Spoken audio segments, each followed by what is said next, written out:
Alors, comment un grand groupe comme Orange innove aujourd'hui? Justement, pour en parler, je suis en compagnie de Nadine Foulon-Belkacemi. Bonjour. Bonjour. Alors, vous êtes directrice d'Orange Nord-de-France. Et première question, quels sont les moyens dont dispose Orange aujourd'hui pour innover? Alors tout d'abord, l'innovation chez Orange, c'est l'affaire de tous les salariés. Donc on a mis en place au sein d'Orange un système qui permet à tous les salariés de participer à l'innovation au sein d'Orange, qui s'appelle IDClick. Donc chaque salarié au sein d'Orange a la possibilité d'exprimer une innovation qu'il veut porter, qu'il veut mettre en exergue, je veux dire, au sein d'Orange. Ça, c'est déjà donc l'innovation, l'affaire de tous pour les salariés chez Orange. Le deuxième point, c'est que nous avons une organisation.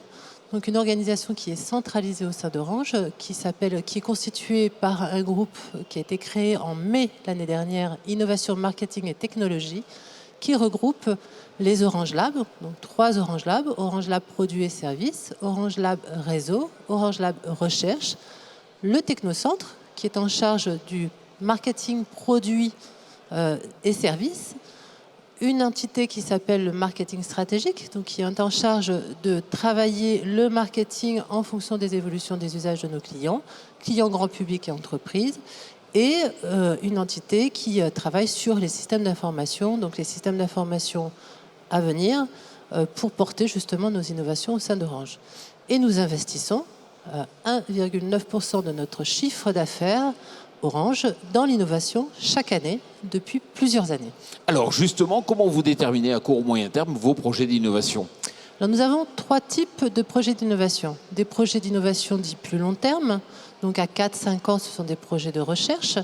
Nous avons des projets dits d'anticipation, donc qui vont venir alimenter nos roadmaps, le terme est un peu anglicisme, effectivement, donc nos roadmaps de déploiement de l'innovation dans tous les pays dans lesquels nous sommes présents. Ces 3 types de projets, le premier type de projet de recherche, sont constitués de 12 terrains de conquête. Donc, par exemple, la société digitale, l'entreprise digitale, les réseaux du futur. Là, il y en a 12 comme ça. Le contenu est validé par un comité scientifique avec d'imminents scientifiques externes au groupe qui viennent valider le contenu. Le budget est validé par le COMEX ainsi que les grandes orientations. Les budgets, le programme d'anticipation de tous nos projets d'anticipation sont définis par nos salariés et les partenaires avec lesquels nous travaillons pour pouvoir définir ces projets-là qui vont venir alimenter nos projets de déploiement. Et nos projets de déploiement d'innovation dans les pays sont définis avec les pays. Est-ce que vous pourriez nous préciser un peu les engagements de votre groupe pour ce qu'on appelle l'Open Innovation? Il faut que vous nous expliquiez de quoi il s'agit tout d'abord. Ah, l'Open Innovation. Alors, vous le savez, mais Orange se veut être un acteur majeur dans l'ère du digital, hein, vous savez. Donc, on a décidé d'ouvrir notre entreprise à un écosystème de start-up et à tous les acteurs qui peuvent nous apporter en co-construction avec eux de l'innovation au sein de nos produits-services, au sein de nos réseaux, dans le grand public et dans l'entreprise. Alors comment on s'y prend? On a 3 types d'ouverture dans ces écosystèmes. On a un premier type qui est les projets dits de recherche et développement dans lesquels on travaille avec des projets collaboratifs qui peuvent être français ou européens, français avec l'ANR par exemple, européens avec Eureka. Et nous avons chaque année à peu près plus de 100 projets collaboratifs. Nous accueillons aussi 150 doctorants. Chaque année, 150 doctorants régulièrement sont accueillis.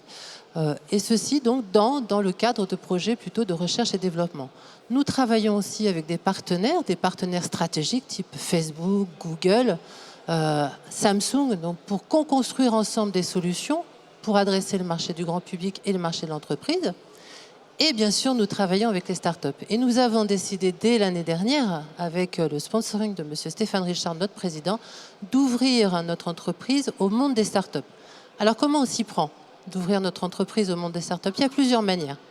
Déjà, première manière, c'est d'ouvrir un peu, je dirais, tous nos développements software, ce qu'on dit un mot assez barbare qui s'appelle les API. Ce sont l'ouverture de nos logiciels à une communauté de développeurs qui peuvent apporter leur savoir-faire sur nos softwares pour développer avec nous et aussi en partie pour nous, bien sûr, tout développement de services à valeur ajoutée pour nos clients publics, grand public et entreprises. Ça, c'est le premier chemin que nous avons choisi. Le deuxième chemin, c'est que nous avons créé depuis l'année dernière ce qu'on appelle des Orange Fab. Donc, des Orange Fab, c'est quoi? C'est des lieux d'accueil des startups qui peuvent venir proposer leurs solutions et nous les accompagnons jusqu'au développement de leurs projets. Nous en sélectionnons chaque année. Et d'ailleurs, dernièrement, sur l'Orange Fab en France, à Paris, sur 156 projets présentés par des startups, nous en avons retenu 7, ceci début avril, là, il y a très peu de temps, et que nous allons accompagner tout au cours de leur développement et puis leur mettre à disposition de notre parc client. Voilà comment nous faisons. Alors, nous avons un Orange Fab à Paris, nous en avons un à San Francisco, nous en avons un à Tokyo, nous en avons un en Pologne, pardon, et nous allons en ouvrir un en Israël. Voilà comment nous faisons. Et nous participons aussi à des IRT, donc des instituts de recherche technologie, le fameux BICOM à Rennes, et puis Systémique à Paris, qui draine d'ailleurs une vingtaine de PME. Madame, je vous remercie. Je rappelle que vous êtes directrice Orange Nord de France. C'est 3 territoires, je crois, lesquels? Tout à fait. C'est la Champagne-Ardenne, oui, bien sûr. ici, hein, la Champagne-Ardenne, c'est la Picardie et le Nord-Pas-de-Calais. Merci beaucoup. On se retrouve dans quelques minutes pour une nouvelle émission en direct du Forum Innovact. Merci à vous.